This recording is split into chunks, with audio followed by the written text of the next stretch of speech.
Nagaraju SFI Telangana రాష్ట్ర కార్యదర్శి ఫిబ్రవరి 12వ తేదీన దేశవ్యాప్తంగా 4 లేబర్ కోడ్లను రద్దు చేయాలని చెప్పేసి కార్మిక సంఘాలు ఇచ్చిన సమ్మెకు విద్యార్థులుగా భారత విద్యార్థి ఫెడరేషన్ ఎస్ఎఫ్ఐగా పూర్తి స్థాయి సంఘీభావాన్ని తెలుపుతా ఉన్నాం.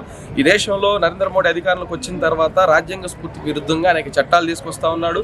ఈ దేశంలో ఫెడరల్ స్ఫూర్తికి విరుద్ధంగా అనేక చట్టాలు తీసుకొచ్చుకొని అందులో ఆర్ఎస్ఎస్ భావజాలాన్ని అలాగే కార్పొరేట్ శక్తులకు ఉపయోగపడేటటువంటి చట్టాలు తీసుకొచ్చాడు. దానిలో భాగంగా మొత్తం యావత్తు శ్రామిక వర్గానికి, ప్రధానంగా కార్మిక వర్గానికి ఈరోజు ఎవరైతే హక్కులు పొందున్నారో ఆ హక్కుల్ని కూడా కార్పొరేట్ కంపెనీలకి అలాగే శ్రామిక వర్గానికి ఎలాంటి లాభాలు లేకుండా కేవలం వాళ్ళు జీతాలు కూడా తగ్గించుకొని ఏదైతే హక్కులు వస్తున్నాయో సాంప్రదాయబద్ధంగా వస్తున్న హక్కులన్నింటినీ తొలగించే ప్రయత్నం 4 లేబర్ కోడ్ల ద్వారా తీసుకొస్తా ఉన్నాడు. కనీస వేతనం గురించి లేదు, అలాగే జీతాలు ఫిక్స్ చేయడం గురించి లేదు, పర్మనెంట్ ఉద్యోగానికి సంబంధించింది లేదు.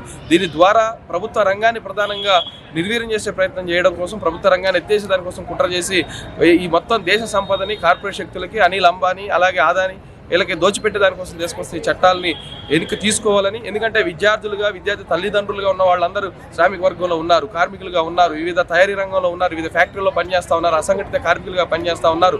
వాళ్ళకి సరైనటువంటి భద్రత ఉండే అవకాశం లేదు. కాబట్టి తర్వాత విద్యార్థుల చదువుల మీద కూడా ఇది తీవ్రమైన ప్రభావం పడడానికి అవకాశం ఉంటుంది. కాబట్టి తక్షణమే కేంద్ర ప్రభుత్వం తీసుకొస్తున్నటువంటి కార్పొరేట్ శక్తులకు ఉపయోగపడేటటువంటి విధంగా తీసుకొస్తున్న 4 లేబర్ కోడ్లను రద్దు చేయాలని చెప్పేసి ఫిబ్రవరి 12న జరిగే సమ్మెకి భారత విద్యార్థి ఫెడరేషన్ ఎస్ఎఫ్ఐ పూర్తి స్థాయి సంఘీభావాన్ని మద్దతు తెలియజేస్తూ సమ్మెలో పాల్గొంటామని సందర్భంగా